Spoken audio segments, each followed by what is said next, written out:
திருநெல்வேலி மாவட்டம் நாங்குநேரி பக்கத்துல பெரும்பத்து கிராமத்துக்குள்ள புகுந்து பொதுமக்களை தாக்கி 2 பேரை கொலை செய்த சம்பவம் ஒட்டுமொத்த தமிழ்நாடு முழுக்க பேரதிர்ச்சியை ஏற்படுத்தியது. அந்த சம்பவத்தினுடைய ஈரம் காய்வதற்குள்ள சிவகங்கை மாவட்டம் இடைக்காட்டூர் அப்படிங்கிற கிராமத்துக்குள்ள புகுந்த ஒரு 6-7 பேர் அந்த கிராமத்தில் கண்ணுக்கு தென்படுகிற பல பேரை வெட்டியிருக்காங்க. அது ஒட்டுமொத்தமான தமிழ்நாடு முழுக்க அதிர்ச்சி ஏற்படுத்திக்கிறது. பல்வேறு அரசியல் கட்சியோட தலைவர்களுக்கு கண்டனம் தெரிவிச்சிருக்காங்க.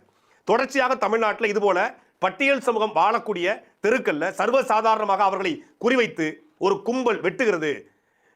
வெளிப்படையா பேச போனா இந்த சிவகங்கை இடைக்காட்டூர்லையும் ஒரு குறிப்பிட்ட தேவர் சமூகத்தை சார்ந்த இளைஞர்கள் தான் போய் வெட்டியிருக்காங்க.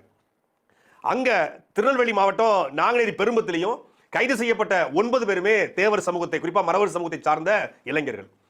அப்போ தேவர் சமூகம் இப்படி பட்டியல் சமூக மக்கள் இல்ல வேறு சமூகத்தை சார்ந்தவர்கள் சர்வசாதாரணமா வெட்டுறாங்க அப்படிங்கிற பார்வை பொதுவாக உருவாயிருக்கிறது.